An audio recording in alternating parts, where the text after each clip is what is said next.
Ito si Jesus, ang anak ng Diyos, na ipinadala upang gabayan tayo sa ating mga suliranin at turuan tayo ng mabubuting asal at mga salita ng Diyos.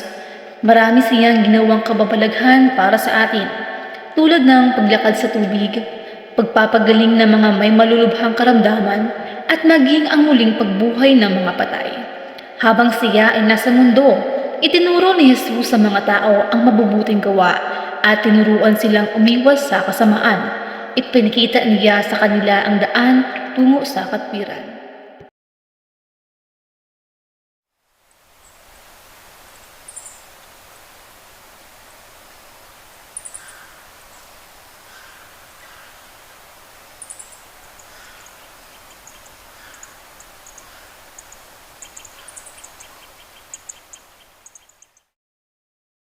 Mahal na rin, ipagpatawad niyo po sa tulad. Hindi ako nakapagbayad sa kanya. Nahantig ang puso ng hari at pinatawad ng lahat ng utang ng lingkod. Pinawalang bisa niya ang pagkakautang at pinalayang lingkod sa kanyang pananagutan. Pinapatawad na kita. Naway gabi mong gabay ito sa paggawa ng kabutihang asal sa iyong kapwang tagapaglingkod. Umalis ang lingkod sa palasyo, magaan ang loob at puno ng pasasalamat sa awa ng hari. Ngunit sandali lamang ang kanyang pasasalamat sapagkat nakasalubong niya ang isang kapwa lingkod na may maliit na utang sa kanya. Ikaw, may utang ka bang babayaran sa akin? Ipagpaunin mo. Ngunit, hindi pa ako makakabayad ngayon. Ano? Hindi ka na dapat umutang, kundi mo kayang bayaran. O Manhing, maawa ka sa akin sapagkat hindi ko pa kayang bayaran ang aking utang dahil may sakit ang aking anak at kailangan ko siyang unahin.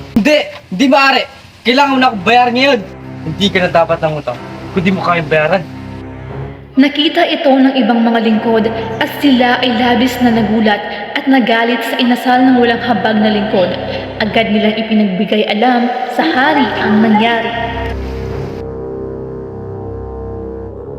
Sa tagapaglingkod, bakit kayo nangungus? Mahal na hari, may kailangan kayong malaman. Ang inyong tagapaglingkod na may utang sa inyo ay hindi naman marunong magpatawad sa isang tagapaglingkod na may utang sa kanya. Ano? Akin siyang binigyan ng kaawaan, ngunit bakit hindi niya magawa sa kanyang kapwang tagapaglingkod?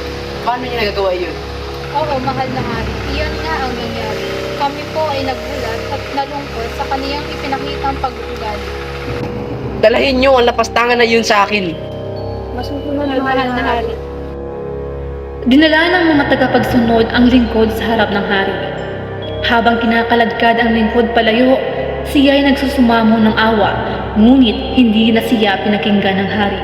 Ika'y aking pinakitaan ng awa at hindi na pinagbayad sa iyong utang.